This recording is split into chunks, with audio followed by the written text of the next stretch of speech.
যে অটোরিকশা চালক সুন্দর আলীকে আটকে রেখে 2 লক্ষ টাকা মুক্তিপণ দাবি করেছে যে আটককারী যে চক্র, সেই চক্রের সদস্য কুদ্দুস এবং জুয়েল রানা ওরফে কুত্তা জুয়েলকে সহ 4 জনকে আমাদের এই র্যাব 10-এর একটা চৌকস টিম আটক করেছে। এরই ধারাবাহিকতায় আমাদের আজকের এই সংবাদ সম্মেলন। বাংলাদেশ আমার অহংকার এই মূল মন্ত্র ধারণ করে র্যাপিড অ্যাকশন ব্যাটালিয়ন প্রতিষ্ঠার শুরু থেকেই কাজ করে আসছে, দেশব্যাপী অপরাধ দমনে অগ্রণী ভূমিকা পালন করে আসছে। সন্ত্রাস, চাঁদাবাজি, হত্যা, ছিনতাই, অপহরণ, প্রতারণা সহ বিভিন্ন ধরনের অপরাধে জড়িত অপরাধীদের গ্রেপ্তারের মাধ্যমে র্যাব ইতোমধ্যে জনগণের আস্থা অর্জন করেছে। একই সাথে অবৈধ অস্ত্র এবং গোলাবারুদ উদ্ধার এবং চাঞ্চল্যকর মামলার দ্রুত রহস্য উদ্ঘাটনে আইন শৃঙ্খলা রক্ষায় র্যাব কাজ করে আসছে।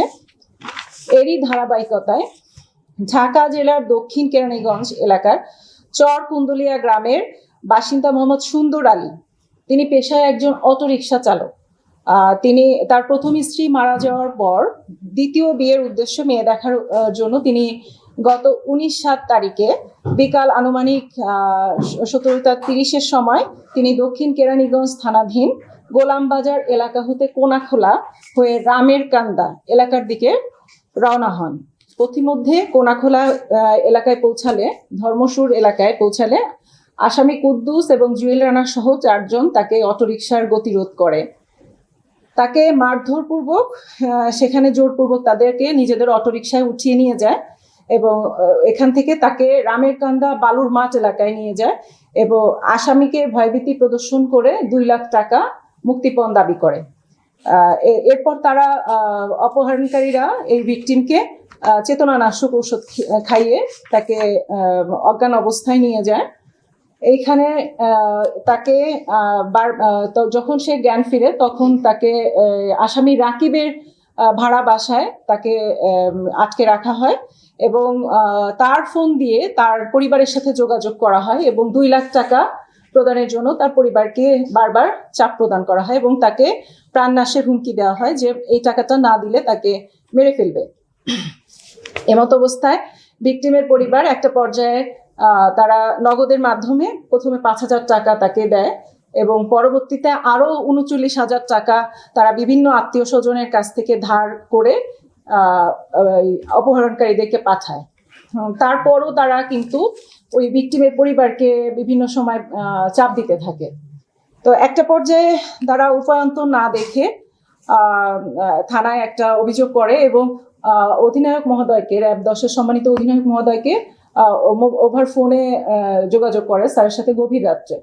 তো তারপর থেকেই র্যাব 10-এর সদর কোম্পানির একটি টিম এইটা নিয়ে কাজ করতে থাকে এবং এই অপহরণকারীদেরকে শনাক্ত করার জন্য কাজ করতে শুরু করে, গোয়েন্দা তৎপরতা বৃদ্ধি করে।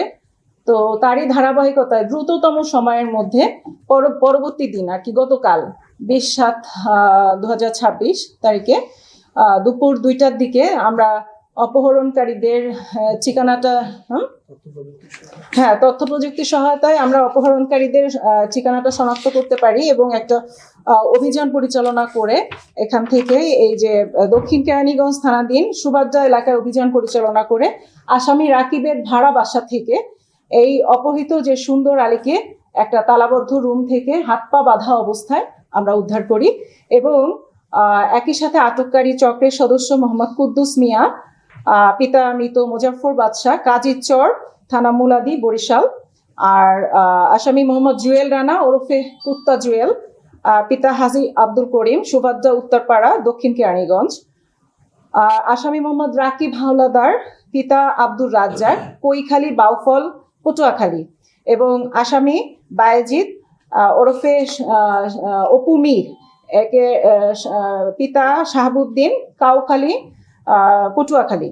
এই 4 জনকে আমরা অপহরণকারী সদস্যদেরকে, অপহরণকারী চক্রের যে সদস্য তাদেরকে আমরা ওখান থেকে গ্রেপ্তার করতে সক্ষম হই।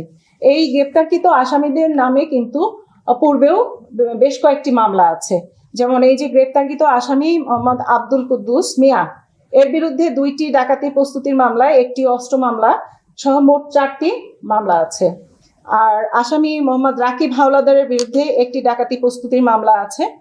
আর আসামি মোহাম্মদ জুয়েল রানা, ওরফে কুত্তা জুয়েল, যার নাম, মানে ওকে এলাকায় সবাই এই নামে অভিহিত করে, তার বিরুদ্ধে 5টি মামলা রয়েছে। আর আসামি অপু মীর ওরফে বায়োজিৎ এর নামে 2টি চাঁদাবাজি, 1টি ডাকাতি প্রস্তুতির মামলা, 1টি নারী শিশু মামলা সহ মোট 5টি মামলা রয়েছে। তো এই ছিল মোটামুটি আমাদের আর এই অভিযান সংক্রান্ত আলোচনা। এবং আমরা এই অভিযানটি তদন্তকালে আমরা দেখতে পাচ্ছি যে এই সংঘবদ্ধ টিমটি মূলত এই যে অটো রিক্সা চালক বা নিম্ন মধ্যবিত্ত শ্রেণীর যে সমস্ত ভিকটিম আছে এদেরকেই টার্গেট করে, যাতে যে কোনো ধরনের চাঞ্চল্য সৃষ্টি না হয় ওদের সাথে কথাবার্তা বলে, আমরা যেটুকু বুঝতে পারলাম। তো এই ভিকটিমদের উদ্ধার করতে সাধারণত খুব বেশি তৎপরতা দেখানো হয় না, বা অনেক সময় লোকেট করা যায় না। তো এক্ষেত্রে আসামিরা, আমাদের র্যাব 10-এর সদস্যরা দ্রুততম সময়ে এই ভিকটিমটি উদ্ধার করতে সক্ষম হয়েছে এবং ভিকটিমকে তার পরিবারের কাছে হস্তান্তর করা হয়েছে। ধন্যবাদ সকলকে।